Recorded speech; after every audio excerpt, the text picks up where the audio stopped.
부분적으로이기 때문에 오늘 성찬에 대해서 좀 차분하게 메시지를 들은 것이 우리 성도들에게 좋겠다 해서 이 메시지를 준비했습니다.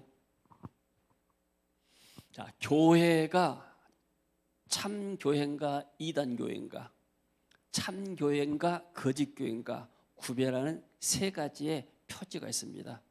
표식이라도 말하는데, 그 하나님의 말씀이 온전하게 전파되는가, 순수하게 전파되는가. 이단들은 하나님의 말씀이다 자기의 생각과 뭘 섞어버립니다. 그래서 자기들의 나름대로 끌어가요.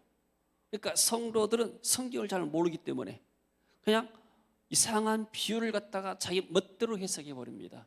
그러면 거기에 따라가는 거예요. 이런 비유가 이런 의미가 있었는가. 그래서 거기에 현혹되고 따라갑니다. 그러니까 하나님의 말씀을 어떤 사람들에게 신실하게 증거하지 못하는가? 신학이 제대로 되지 않은 사람들, 신학 공부를 제대로 안 했으면 쉽게 말해 골조를 세우지 않은 것과 똑같은 거예요. 건물을 세우려면 골조를 세우잖아요. 골조를 세워야 든든해야 거기다가 이제 차근차근 다른 작업들을 해나가는데 골조가 흔들립니다. 신학은 골조와 똑같은 거예요. 기둥과 똑같습니다. 기둥이 흔들리니까 뭐가 옳은지를 알 수가 없습니다. 그래서 사역자들은 공부를 제대로 해야 이단으로 또 말씀을 잘못 인도하지 않습니다. 그래서 말씀이 절대적으로 순수하게 증거되고 완전하게 증거되고 하나님의 말씀에 따라서 이 말씀에 이렉도 더하지 말고 덜하지도 말아라, 강하지 말아라, 하나님의 말씀이 있죠. 그래서 가장 중요한 것이 말씀이 온전한가, 거짓 교리가 없는가. 두 번째는 성례입니다. 거룩한 예식. 자, 우리가 결혼하죠. 은지가 다음 주 결혼한다는데 결혼은 뭐예요?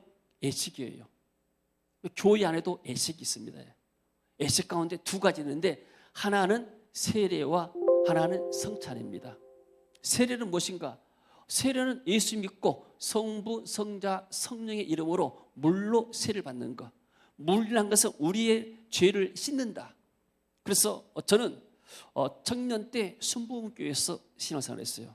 그래가지고 세례를 받을 때 침례를 받았어요. 저쪽에 황룡강 쪽에 가가지고 목사님이 가운 입고 우리도 가운 입고 물속에 들어갔다가 나오는 그런 침례를 받았습니다. 저 이제 장로교 목사가 됐어요. 장로교에서는 그냥 물을 이렇게 적셔서 머리다가 뿌리면서 하는 것이죠. 그러니까 물이란 것은 상징적으로 우리의 모든 것을 씻는다. 그래서 성경에 보니까 예수님께서 히브리서 13장 12절을 보니까 어떤 말씀이 있어요? 같이 한번 읽어보실까요? 예수도 자기 피로써 백성을 거룩하게 하시고. 그러니까 이 물이라는 것은 쉽게 말해서 예수님의 피를 상징합니다. 예수님의 피로 우리의 모든 죄를 깨끗게 했다, 이런 의미가 되고, 나는 이제 물속에서 장사되고 새로운 사람들이 돼서 예수 믿는 사람들 모두가 다 세례를 받는 것입니다. 그러면 성찬은 무엇인가? 성찬은 예수님께서 십자가 지시면서 몸을 찢기셨어요. 채찍 맞으시고 옆구리에 착 맞으시고 그리고 많은 고난을 받으셨죠. 그래서 몸이 찢겼습니다. 그리고 십자가에서 피를 흘렸습니다. 그래서 몸을 상징하고 피를 상징하는 떡과 포도즙을 우리가 포도주를 먹고 마시는 겁니다. 이거 갖다가 거룩한 음식, 자 성찬, 만찬 그러잖아요. 근데 거룩한 이 식사다 해가지고 성찬 예식이라고 이렇게 말하는 겁니다. 자, 그러면 오늘 성경에 보니까 어떤 말씀이 있냐면은 누가복음 22장 20절 말씀 한번 봅니다. 같이 한번 읽어보실까요? 누가복음 22장 20절. 저녁 먹으니 잔도 이와같이 하여 이르시되 이 잔은 내 피로 세우는 새 언약이니 곧 너희를 위하여 붓는 것이니라. 이 성찬을 갖다가 예수님께서 뭐라고 말씀했습니까? 새 언약이라고 표현했어요. 그러면 새 언약이다. 그럼 반드시 옛날 언약, 구 언약이 있었단 말이죠. 그럼 옛 언약이 무엇인가 알아야 새 언약에 대해서 우리가 분명하게 알 수가 있는 겁니다. 그래서 옛 언약에 대해서는 어디서 말하는가? 자, 에레미야 31장 31절 말씀 한번 보실까요? 거기에 이미 구약 시대 때 새 언약이란 말이 나옵니다. 자, 같이 읽어볼까요? 여호와의 말씀이니라 보라 날이 이르니 내가 이스라엘 집과 유다 집에 새 언약을 맺으리라. 그러니까 에레미야가 예언했던 이 새 언약을 예수님이 지금 유월절을 지키면서 이 지금 새 언약을 지낸 것이 이스라엘 민족들이 지키는 유월절의 식을 지키면서 유월절에 식사를 하시면서 지금 새 언약을 말씀하신 겁니다. 그러면은 옛 언약은 어떤 언약인가? 자, 출애굽기 24장으로 넘어옵니다.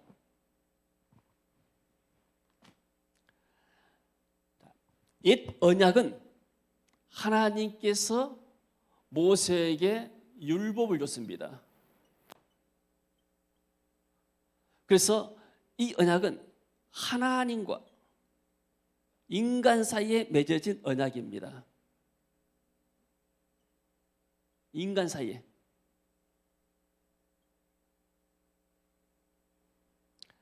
자, 24절이니까 또 모세에게 이르시되 너는 아론과 나답과 아비후와 이스라엘 장로 70명과 함께 여호와께로 올라와 멀리서 경배하고.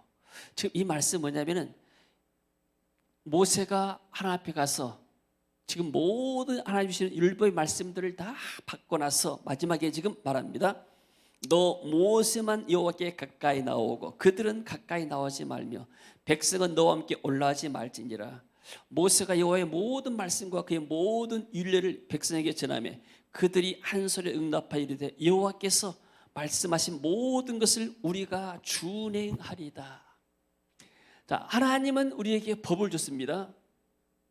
그 인간은 모든 것을 내가 순종하겠습니다. 준행하겠다. 이렇게 하면서 언약이 맺어진 겁니다. 자, 4절 같이 읽습니다. 모세가 여호와의 모든 말씀을 기록하고 이른 아침에 일어나 산 아래 제단을 쌓고 이스라엘 12지파대로 12기둥을 세우고 이스라엘 자손들의 청년들을 보내어 여호와께 서로 번제와 화목제를 드리게 하고. 자, 언약을 세울 때 지금 70인의 장로들을 지금 불렀습니다. 70인의 장로를 불러가지고 그리고 하나님의 언약서를 지금 낭독합니다. 모두 낭독하고 그리고 나서 여기서 이제 잡아서 피 제사를 드리는 거예요. 6절에 보니까 5절에 보니까 번제와 화목제를 드리게 하고 모세가 피를 가지고 반은 양푼을 담고 반은 제단에 뿌리고 언약서를 가져다가 백성에게 낭독하여 듣게 하니 그들이 이르되 여호와의 모든 말씀을 우리가 준행하리이다. 모세가 그 피를 가지고 백성에게 뿌리며 이르되 이는 여호와께서 이 모든 말씀에 대하여 너희와 세운 언약의 피니라. 그러니까 희생의 피. 뭘로 되는가? 하나님과 인간 사이에 이 언약의 체결이 뭘로 됐습니까? 피로 됐습니다. 피. 희생의 피. 짐승의 피로 되어 있습니다. 자, 그런데 이렇게 하고 나서 그 다음에 어땠냐면은 11절에 보니까 하나님이 이스라엘 자손들의 존귀한 자들에게 손을 떼지 아니하셨고 그들은 하나님을 뵙고 먹고 마셨더라. 언약 체결 장소에서 같이 음식을 먹고 나눴어요. 쉽게 우리가 뭐 계약서를 쓴다, 뭘 사는데 뭐 계약을 하고 나서 계약 나서 가져가 식당 가서 밥 먹는다, 이런 의미로 생각하면 된 것처럼 하나님과 인간 사이에 짐승의 피를 뿌렸다는 건 뭐예요? 피는 생명이잖아요. 만약에 이 언약을 어기게 되면 너희들은 죽는다. 너희들이 피를 본다 이 말이잖아요. 그만큼 이 언약은 생명의 언약이다. 너무나 중요한 언약이에요. 그래서 그 언약에 피를 뿌린 것이 언약의 증거되고 확실된 겁니다. 쉽게 말해 도장을 찍어 똑같은 것이고 그러고 나서 이제 즐겼습니다. 음식을 먹고 나서. 자, 그런데 이 언약을 이스라엘인들이 지켰을까요? 못 지켰을까요? 네, 다시 에레미야 31장으로 넘어옵니다. 에레미야 31장 32절 말씀. 이 언약은 내가 그들의 조상들의 손을 잡고 애굽 땅에서 인도해 내던 날에 맺은 것과 같이 아니할 것은 내가 그들의 남편이 되었어도 그들이 내 언약을 깨뜨렸음이니라. 여호와의 말씀이니라. 그러니까 이 예수님이 장차 세운 이 새 언약은 옛날 언약과 똑같지가 않다. 옛날 언약은 이스라엘 족들이 언약을 깨뜨려 버렸다. 33절 그러나 그날 후에 내가 이스라엘 집과 맺을 언약은 이러하니 곧 내가 나의 법을 그들 속에 두며 그들의 마음에 기록하여. 옛날 언약 어디다 기록했어요? 돌이나 또는 어떤 이렇게 양피지나 그런 것에다 기록했습니다. 근데 이제 앞으로 새 언약은 내가 너희들의 마음속에다가 하나님의 법을 주겠다. 말씀을 주고 그리고 거기다가 성령으로 너희들의 마음을 새롭게 하고 변화시키게 만들겠다. 할렐루야. 그래서 34절 옵니다. 그들이 다시는 각기 이웃과 형제를 가리켜 이르기를 너는 여호와를 알라 하지 아니하리니 이는 작은 자로부터 큰 자까지 다 나를 알기 때문이라. 하나님을 아는 지식이 모두가 다 알아간다 그 말이에요. 새 언약 시대에서는. 자, 이것이 구약의 새 언약입니다. 구약의 옛 언약이죠. 자, 근데 예수님이 이제 이 예언의 말씀대로 새 언약을 세운다고 그랬습니다. 오늘 성경에 보니까 이 자는 고린도서 11장 25절에 이 자는 내 피로 세운 새 언약이 예수님이 피로 세운 새 언약이다 말했습니다. 자, 여기서 옛날 언약과 새 언약을 좀 차이점에서 말씀드리겠습니다. 옛날에는 기준이 뭐냐면 율법입니다. 순종하는가 순종하지 못하는가. 이걸 갖다가 어디다가 기준입니까? 인간의 행위. 인간이 하나님의 말씀을 온전히 준행하게 되면 구원을 받고 만약에 준행하지 못하면 구원을 받지 못한다. 죄를 받고 심판받게 된다. 근데 하나님을 떠난 인간들이 온질간 인간들이 이 율법의 모든 말씀을 다 지킬 수가 없는 거예요. 그러니까 언약이 파기되고 깨지는 거예요. 그래서 이스라엘 민족들이 나중에 바빌론으로 포로로 잡혀가잖아요. 근데 그러면 예수님이 세운 새 언약은 뭔가? 자, 이 옛날 언약은 하나님과 인간 사이에 맺은 언약입니다. 인간은 약하고 죄인이 있기 때문에 이 언약이 깨어질 수밖에 없는 거예요. 그래서 하나님이 뭘 주셨는가? 율법과 더불어서 성막을 줬습니다.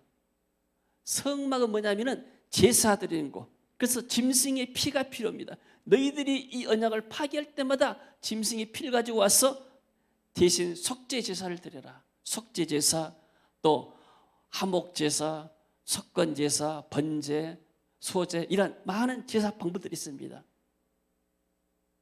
그런데 새 언약은 무엇인가? 새 언약은 누가 누구고 언약을 한 것인가? 성부 하나님과 성자 예수님. 자, 에베소 1장에 보게 되면은 하나님께서 구원을 우리에게 계획하시다고 했습니다. 창세전에 이미 우리를 그리스도 안에서 우리를 구원하시라고 계획하셨다. 자, 에베소 1장 한번 보실까요? 에베소 1장 3절에 찬송하려다 하나님 곧 우리 주 예수 그리스도의 아버지께서 그리스도 안에서 하늘에 속한 모든 신령한 복을 우리에게 주시되 창세전에 그리스도 안에서 우리를 택하사. 하나님이 구원을 계획하셨죠. 성부 하나님께서. 그리고 성자 예수님은 뭘 하셨는가? 7절에 보니까 우리는 그리스도 안에서 그의 은혜의 풍성함을 따라 그의 피로 말미암아 속량함 죄사함을 받게 됐다. 예수님은 피를 흘리셨어요. 십자가에서 피를 흘리셨죠. 이 계획은 여기에는 인간의 행위가 아무것도 개입이 안 됩니다. 성부 하나님과 성자 하나님 사이에 이루어진 이 언약이요. 자, 이해가 되십니까? 그래서 성부 하나님은 쉽게 말해서 하늘에서 성부, 성자, 성령께서 회의를 했어요. 그래가지고 자, 죄에 빠진 저 인간들을 우리가 구원합시다. 어떻게 할까요? 성자 하나님이 지금 지상에 내려가셔가지고 모든 인간들의 죄를 짊어지시고 십자가에서 피를 흘리시고 그 피로써 속죄를 하세요. 그러면 다시 성자 하나님은 다시 천국으로 이렇게 올려드리고 나서 그 다음에 성령께서 있잖아요. 이 성령께서 이 예수 그리스도를 십자가의 구속을 믿는 사람들에게 들어가셔서 구원받은 자녀로 하나님께서 성령으로 인을 치고 도장을 치세요. 자, 그것이 바로 이 말씀이에요. 14절에 보니까 13절에 그 안에서 너희도 진리의 말씀 곧 너희의 구원의 복음을 듣고 그 안에서 또 믿어 약속의 성령으로 인치심을 받았으니. 할렐루야. 그러면 이 하나님이 약속했다. 이것은 갖다가 옛 언약 율법의 언약이에요. 새 언약은 뭐냐면은 이것은 인간의 행위가 하나도 안 들어갔어요. 그래서 뭐냐면 이것 다 은혜의 언약이라고 말합니다. 은혜. 에베소 2장 8절 9절에 보게 되면 어떤 말씀이 있습니까? 같이 읽습니다. 너희는 그 은혜에 의하여 믿음으로 말미암아 구원을 받았으니 이는 너희에게서 난 것이 아니요 하나님의 선물이라. 행위에서 난 것이 아니 이는 누구든지 자랑하지 못하게 하려 함이라. 그러니까 이 구원에는 이 우리가 받는 이 새 언약 속에 들어와서 구원받는 것은 우리의 행위와 상관이 없어요. 우리는 할 수 있는 것이 무엇인가? 우리는 믿기만 하면 되는 거예요. 아멘. 아멘. 그러나 여기에서 구원받으려면 내가 철저하게 바리새인처럼 해야 돼요. 해도 내 안에 예수님 말했어요. 바리새인 회칠한 무덤이다. 속에는 막 썩어 냄새가 나는데 겉모양은 그렇게 페인트로 아름답게 해놨구나. 인간이 율법을 지킨다 하지만 그 마음속에 모든 시기약도 모든 저주가 다 들어있는데 그것이 어떻게 인간이 온전히 할 수 있느냐. 그래서 로마서 3장에서 사도 바울이 말하죠. 의인은 없나니 하나도 없고 모든 사람이 죄를 지었음에 하나님의 영광에 이르지 못하더니. 그래서 우리가 이 새 언약을 믿으면 구원이 흔들릴 수가 없는 거예요. 아멘. 왜요? 내 행위에 따라서 내가 잘 믿으면 기분이 좋으면 구원받은 것 같고 오늘 또 죄를 지었는데 그러면 구원 안 받은 것 같고 내 행위에 따라서 구원이 왔다 갔다 한 게 아니에요. 내가 성부 하나님과 성자 사이에 성자 하나님 사이에 그 구속의 언약, 이 구속 언약이다 말하고 은혜 언약이다 말하고 이 언약을 믿고 나면은 내가 그 사실을 받아들이면 그 예수 십자가의 피가 내가 구원받은 하나님의 자녀가 되고 그러면 우리는 이제 새 언약의 자녀가 되죠. 그래서 구약의 옛 언약은 이스라엘 민족들이잖아요. 오늘날 신약의 성도들은 새 언약이 뭡니까? 교회의 성도들이에요. 교회에서 매주일 초대교회는 성례식을 했습니다. 지금도 천주교에서는 매주일 이렇게 성찬식을 하잖아요. 그래서 신부가 떡과 포도주를 했는데 신자들은 와서 그냥 떡만 받아 먹더라고요. 포도주는 이제 신부가 대표로 그냥 마시고. 근데 초대교회는 항상 했어요.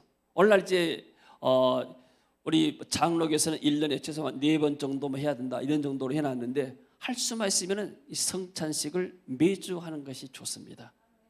할렐루야. 왜요?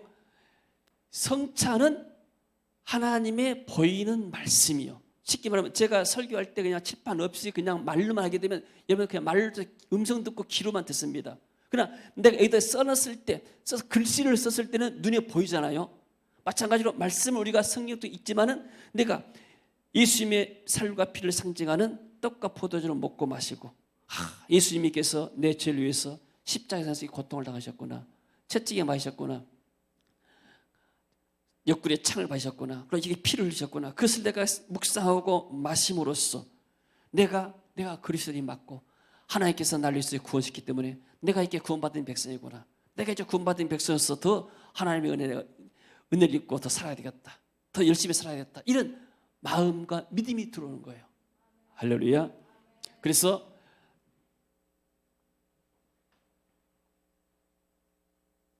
자, 이게 물 한번 칠할까 봐요. 잘 안 닦아져요. 자, 지금 여기까지 설명했습니다.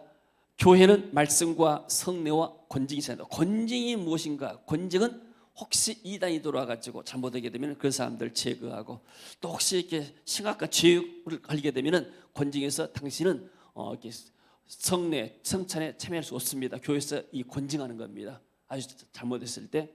그래서 말씀과 성례와 권징. 그러면 인터넷으로 예배 드리면 되지 않느냐? 인터넷에서는 말씀은 들어요. 근데 인터넷에는 성례가 없어요. 그리고 인터넷에서는 권징이 없습니다. 잘못 나갔을 때 누가 교정할 사람이 없는 거예요. 그래서 교회라는 것은 우리가 어쩔 수 없이 지금 이렇게 코로나 사태에 의해서 이렇게 유튜브 예배 드리는 사람도 있고 또 몸이 불편해서 드리는 사람도 있고 그것은 이제 하지만은 그러나 교회라는 것은 이렇게 말씀과 성례와 권징이 있어야 됩니다. 그래서 성찬은 예수님이 세운 새 언약. 그래서 오늘 본문의 말씀으로 들어옵니다. 자, 고린도서 11장 24절에 보니까 23절에 내가 전한 것은 죽기 받은 것이니 곧 주 예수께서 잡히신 날 밤에 떡을 가지사 유월절 만찬 때 지금 이것을 제정하셨죠. 새 언약이다. 이것은 24절에 너희를 위하는 내 몸이니 이것을 향하여 나를 기념하라. 그래서 이 몸이 뭐라고 말했는가? 몸은 너희를 위한 내 몸. 떡이 무엇인가? 이것은 너희를 위한 내 몸이다. 이것을 향하여 나를 기념하라. 그래서 우리가 성찬이실 때는 뭘 하는가? 떡과 포도즙이죠. 떡.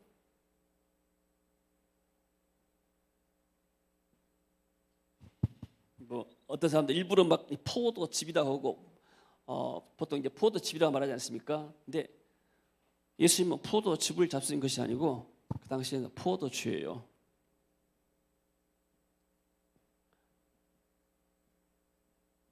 포도주는 피를 상징하고 떡은 몸을 상징합니다. 자, 그래서 예수께서 말씀해 이것은 너희를 위한 내 몸이다. 이것을 향해 나를 기념하고 이 잔은 내 피로 세운 새 언약이니 이것을 향하여 마실 때마다 나를 기념하라. 왜 이것을 행하는가? 나를 기념하라고 그랬습니다. 기념이 무엇인가? 다시 생각해라. 묵상해라. 뭘 묵상하는가?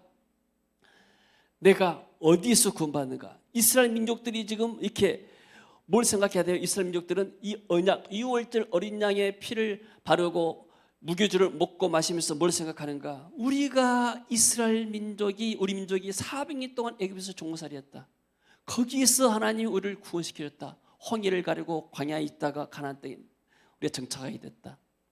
가나안 땅에 정착하면서 이 유월절을 지킴으로 통해서 구원에 대한 감사가 나오는 거예요. 할렐루야. 감사를 해와 감사. 하나님이 나를 이렇게 구원해서 감사하구나. 감사에 대한 감격이 있어야 돼요. 그러니까 우리가 쉽게 말하면 포도주와 떡을 먹고 마시면서 우리가 설교를 했지만 실제로 예수님이 십자가에서 날 위해서 피 흘리시고 몸을 찢기셨구나. 그 얼마나 날 위해서 사랑하셨으면 이렇게 희생하였을까. 이것을 깨닫게 되고 다시 한번 묵상하고 기념하는 것입니다. 할렐루야. 천주교에서는 어떻게 말하는가? 천주교에서는 이것을 이렇게 떡과 포도주를 이렇게 먹으면은 떡을 이렇게 먹으면 이것이 들어가가지고 예수님이 살이 되온다고 그래요. 이게 무슨 화학적인 발언인지 모르지만은 그러나 우리 개신교에서는 기념하라 성경대로 기념하는 겁니다. 화채설이 아니고 이 떡이 살로 팍 변한 것이 아니고 이 떡은 떡이지만은 그러나 이것을 우리가 영적인 의미를 가지고 상징으로 생각하고 기념한 것입니다. 그래서 내가 묵상하는 거예요. 하나님께서 나를 위해서 너무나 사랑하셔서 예수를 이 땅에 보내셔서 십자가에서 피 흘리시고 죽게 만드셨구나. 그 은혜에 감사하면서 내가 먹고 마시는 것이죠. 할렐루야. 그리고 또 하나는 뭐냐면은 26절에 너희가 이 떡을 먹으며 이 잔을 마실 때마다 주의 죽으심을 그가 오실 때까지 전하는 것이니라. 자, 전하라. 뭘 전합니까? 예수님께서 십자가상에서 피를 흘리셔서 우리에게 구원을 주셨다는 사실을 언제까지? 지금부터 지어오시면 재림 때까지. 그래서 재림을 기다리는 신앙은 우리가 뭐인가? 예수님을 전하는 십자가의 복음을 전하고 그리스도의 피복음을 증거한 것이 우리의 사명입니다. 그래서 예수님께서 나를 위해서 십자가에서 이렇게 풀려 죽으셨구나. 나도 주님을 위해서 내게 맡긴 사명을 내가 살아야 되겠다. 이 복음을 전하는 것이 우리의 사명입니다. 할렐루야. 그래서 성찬을 땜을 통해서 우리가 영적으로 힘을 얻습니다. 그리고 우리가 다시 구원에 대해서 감사 감격하고, 그리고 이스라엘 민족들은 유월절에 어린 양의 피를 바르면서, 이 성찬은 유월절이 원형입니다. 유월절에서부터 이게 시작돼 가지고 완성이 됐는데, 성찬으로 완성이 됐는데, 유월절 피 바른 집은 모든 재앙에서부터 구원을 받았어요. 애굽 사람들은 재앙에 빠져서 다 멸망했습니다. 근데 유월절 피 바른 그 어린 양 피 바른 집은, 이스라엘 집은 재앙의 천사가 그것을 넘어갔어. 넘물롤 패스 오버란 말입니다. 그래서 넘어갔다 해가지고 유월절 말합니다. 자, 어떤 사람들 이단이 하도 많기 때문에 우리가 이단을 뭐 공부할 필요도 없지만은, 어떤 교단에서는 이렇게 말해요. 이단 같아서는 이 유월절이 사라져 버렸다. 이스라엘 민족이 가나안 땅에 들어가지고 더 이상 유월절이 없어져 버렸다. 그래서 하나님께서 우리 교주를 통해서 다시 유월절을 회복하게 만들었다. 유월절을 주장하는 사람들이 있어요. 그렇지, 성경에 보니까 유월절이 있는데 유월절을 지켜야 한다. 이게 옛 언약이고 새 언약을 바꾼 사실을 모르는 것이고, 성도들은 이런 신학적인 지식이었기 때문에 같이 넘어가는 거예요. 자, 근데 뭐가 있냐면은, 우리가 율법에 대해서 뭘 알아야 되는가? 율법은 모든 것이 그대로 해석을 못하게 되면 다 잘못되게 빠져 있습니다. 그래서 많은 이단들이 생겨난 거예요. 이 하나님의 법을 갖다 율법이라고 말하죠.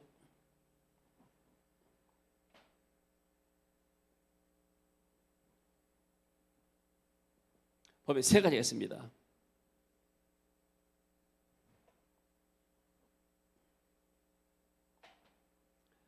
자, 첫 번째는 도덕법이죠. 도덕법.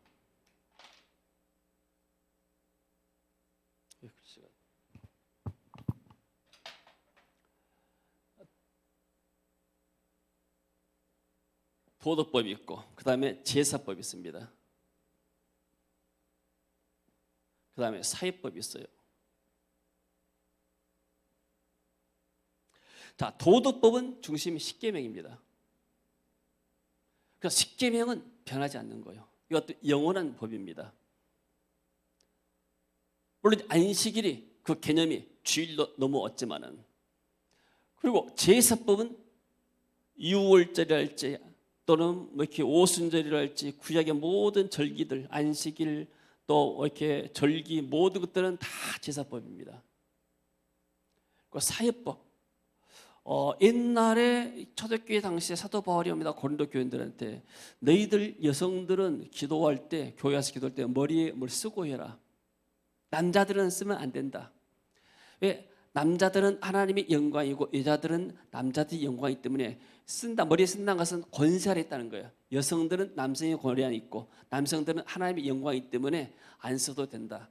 이것들은 지금은 우리가 여성들이 와가지고 머리도 안 쓰잖아요. 천주교는 지금도 못 쓰잖아요. 그런 것들은 하나의 사회적인 사회법입니다. 그래서 바꿀 수가 있는 거예요. 사회법은. 그러나 제사법은 완성이 됐어요. 완성. 만약에 제사법이 완성이 안 됐다면 우리 어떻게 할까요? 우리 주일날 왔을 때 집에서 닭을 키우면 닭을 갖고 오든지 토끼를 갖고 오든지 아니면 돼지를 갖고 오든지, 하나님은 돼지를 받지 않지만 소나 양이나 염소 같은 거 다 끌고 와야 돼요. 그것도 없으면 비둘기 가져와서 여기다가 예배당을 지을 때 저기다가 이제 번제단을 만들어 가지고 제사드리를 따로 만들어내야 돼요. 우리 지금 그런 거 안 하잖아요. 왜요? 예수님의 십자가상에서 완성했기 때문에 이 제사법은 더 이상 우리는 제사법을 드리지 않아요. 근데 이것을 모르는 사람들은 구약의 유월절을 지켜야 된다. 그러면 성도들은 모르니까 사람들이 그렇지, 유월절도 그렇게 풀어가니까 기가 막히게 풀어가니까 사람들이 호고 넘어가는 거예요. 그것도 안상홍증이란 말이에요. 지금도 사람들 유월절 지표고 막 그러잖아요. 그러니까 공부를 제대로 못하게 되면 그런 어두운 이단에 빠지는 겁니다. 자, 그래서 사회법은 바꿀 수 있는 것이고, 그래서 가장 근간, 도덕법은 근간입니다. 근간. 그래서 이것은 변치 않습니다. 그러다 보이는 이 유월절 모든 것들은 제사법은 완성됐기 때문에 우리는 더 이상 이러한 의식법에 매일 수가 없는 것이죠. 그리고 구약에 쉽게 말해서 안식일과 절기가 있습니다. 이런 것들도 전부 다 뭐냐면 예수 그리스도를 상징한 거예요. 전부 다 그리스도를 상징합니다. 그래서 또 안식교인들은 어떻게 말하는가? 그러면은 10일 구약에 안식일을 지켰기 때문에 우리도 똑같이로 안식일을 지켜야 구는다. 제가 92년도에 교회를 개척하고 이 신안 마을에 우리가 한의사님 모시고 의료 전도를 했어요. 그때 한 아주머니가 찾아와서 침 맞으러 왔어요. 그래 이제 우리가 이렇게 이제 조사하면서 등록하면서 당신 교회 다니시냐고 물어보니까 자기 안식일 교회를 다닌다는 거예요. 안식일 여기 주월등 있잖아요. 아 그러십니까? 그러면서 다닌 지 얼마 됐냐니까 얼마 안 됐다고 그래요. 그러면서 거기서 이제 긴 말 할 수 없기 때문에 한번 같이 얘기 좀 나눴으면 좋겠다 하니까 자기 집으로 오라는 거예요. 그래서 이제 날짜 받아가지고 약속 잡아서 나하고 이제 그쪽 몇 분 오고 같이 갔습니다. 가니까 이분이 반갑게 맞아줬어요. 그랬더니 얼마 있는데 마당에서 막 개가 막 짖어요. 그러더니 이 아주머니 나가더니 어떤 신사 한 분을 다 이렇게 여자 한 분을 모시고 왔어요. 누군가 하니까 안식교 전도사님이 돼요. 그래서 우리를 오라고 놓고 나서 안식교 전도사를 부른 거예요. 이제 같이 차 마시면서 이야기를 하는데 안식교에 대해서 같이 논쟁이 벌어졌어요. 예수 믿으면 구원받은 거 아니냐. 그러니까 구원받는 건 맞다. 그러나 거기 하나 더 있어야 된다. 안식일을 지켜야 된다. 하나님 말씀이지 않느냐. 안식일을 그럼 지켜서 구원받느냐. 그럼 행위 언약이 들어가잖아요. 그리고 옥신과 신 이렇게 말이 오갔습니다. 그러더니 한참 적으로 막 오니까 또 걔가 짖더니 나중에 어때 신사 한 분이 키가 큰 신사 한 분이 딱 들어와요. 이제 안식교 목사님이 들어온 거예요. 황당하더라고요. 그래서 같이 논쟁할 수도 없고 이제 이 안식교 목사님 뭐라 하나요? 그 당시 우리 교회 주월 제일교회였어요.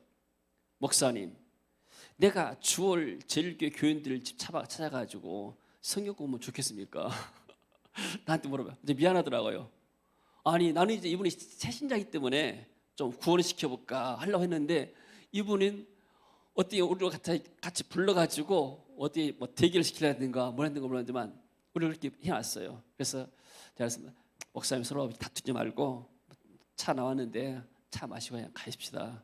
그리고 말았습니다. 자, 성경 한번 볼까요? 골로새서 2장 8절만 봅니다. 같이 봅니다. 누가 철학과 헛된 속임수로 너희를 사로잡을까 주의하라. 이것은 사람의 전통과 세상의 초등학문을 따르며 그리스도를 따름이 아니니라. 자, 그리고 14절 보니까 우리를 거스리고 분리하는 법조문, 율법의 법조문을 쓴 증서를 지으시고 제버리사 십자에 못 박으시고 통치할과 권세들을 무력화하여 드러내어 구경거로 삼으시고 십자가로 그들을 이기셨다. 그래서 16절 같이 봅니다. 그러므로 먹고 마시는 것과 절기나 초하루나 안식일을 이유로 누구든지 너희를 비판하지 못하게 하라. 이것들은 장래일의 그림자이나 몸은 그리스도의 것이니라. 그러니까 초하루나 먹고 마시는 절기나 안식일 이것 가지고 뭐가 우리 안식을 지켜야 된다, 절기를 지켜야 한다 더 이상 그렇게 하지 말아라. 한 날을 우리가 예수님의 부활하신 날을 기념해서 그날을 하루를 우리가 하나님께 언제 드리면서 예배하는 것, 이게 안식일의 정신은 그 안식일의 그 정신은 오지만은 우리가 이렇게 안식일은 옛날 창조의 기념일, 지금 주일은 예수님의 재창조 부활의 주에서 해서 우리가 주일날 예배를 드린 거예요.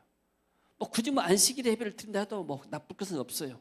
어느 한 날 정해가지고 우리가 하면 되기 때문에. 그러나 통상적으로 전통적으로 교회 와서 주일을 예수님의 부활하신 날을 기념해서 우리가 지켜왔죠. 초대교회는 안식일도 지키고 주일도 지켰어요. 그러나 이제 공식적으로 로마에서 기독교가 공인됐을 때 그때부터 이렇게 주일을 이렇게 안식일 개념으로 지키게 된 것이죠. 그래서 이것은 안식일을 지켜야 구원받는다. 이것도 뭐예요? 율법이에요.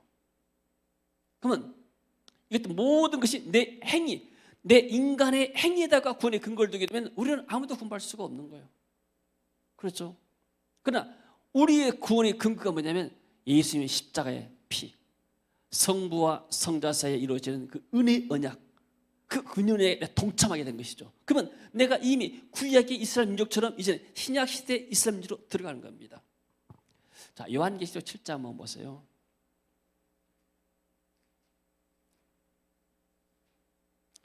자, 이 일 후에 내가 내 천사가 땅 모퉁이에 선 것을 보니 땅의 사방에 바람을 붙잡아 바람으로 하여금 땅에나 바다에나 각종 나무에 붙지 못하게 하더라. 또 보매 다른 천사가 살아계신 하나님의 인을 가지고 해 돋는 데부터 올라와서 땅과 바다와 해롭게 할 권세를 받은 네 천사를 향하여 큰 소리로 외쳐 이르되 우리가 우리 하나님의 종들의 이마에 인치기까지 땅이나 바다나 나무나 해하지 말아라. 내가 인침받는 자들의 수를 들으니 이스라엘 각 자손의 지파가 인침받은 자들이 14만 4천이 유다 지파에서 12,000, 아셀 지파에서 12,000, 시몬 지파에서 12,000, 스불론 또 요셉 베냐민 해가지고 다 해서 14만 4천.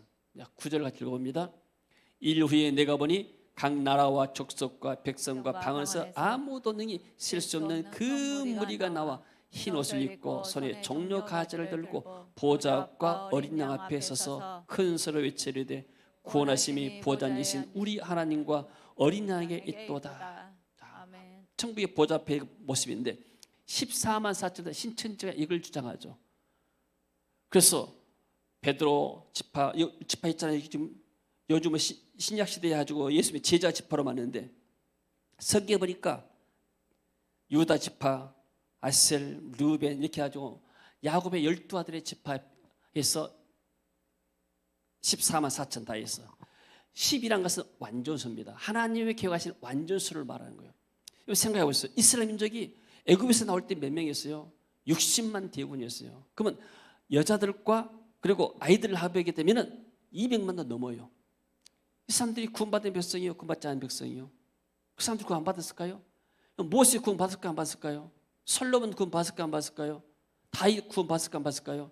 이스라엘 민족이 지금까지 어떤 면에서는 2000년의 역사를 거슬러 오면서 지금까지 오면서 아브라함은 벌써 BC 2000년 사람이야. 4000년 역사를 거슬러 오면서 그 가운데서 14만 4천만 구원받아요. 상징적인 숫자입니다. 그리고 그 위에 뭐요? 이 일 후에 보니 각 나라와 족속 이방인에서 능히 셀 수가 없는 큰 무리가 나와 14만 4천 명이셨지만 그 다음에 이방인들에서는 셀 수 없는 무리가, 이것은 우리 같은 사람들, 이스라엘 민족의 족속이 아닌 사람들에서 나온 사람들이 하나님을 백성이 되고 하나님을 찾는다 이 말이에요.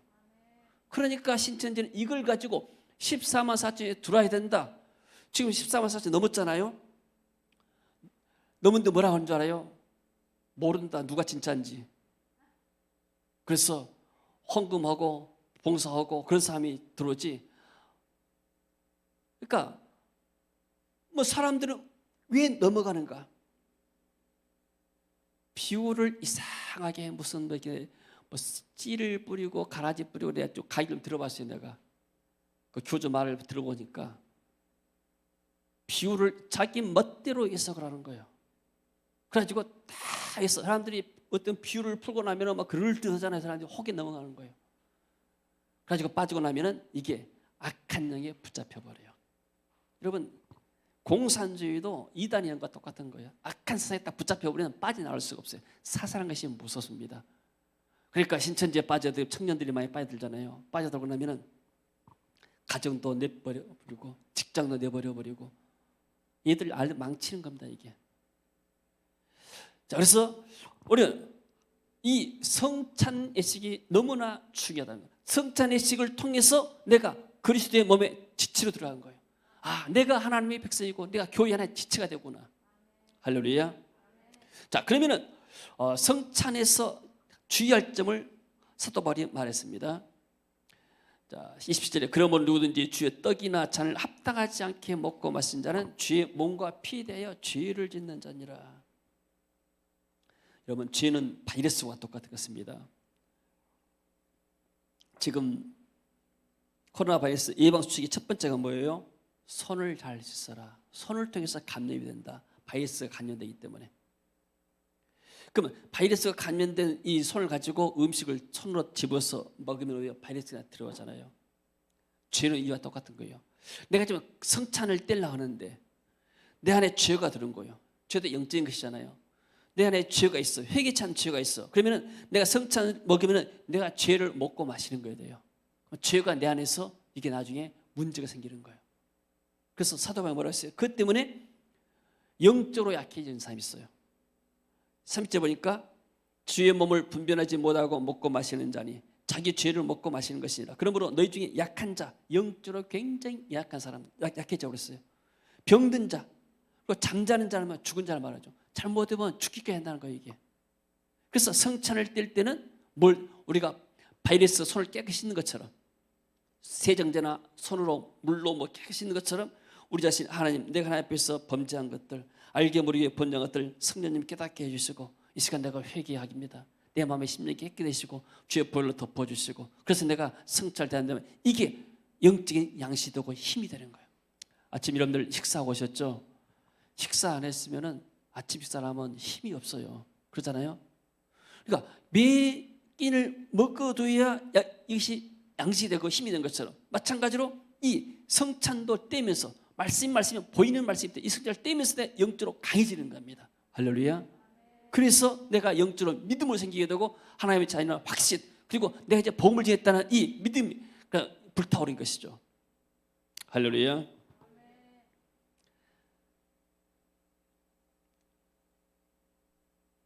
그리고 이제 권징에 들어가가지고 죄를 짓고 회개 안 하는 자와 교회에서 이렇게 수찬을 금지하는 이렇게 징계를 내는 사람들이 있어요.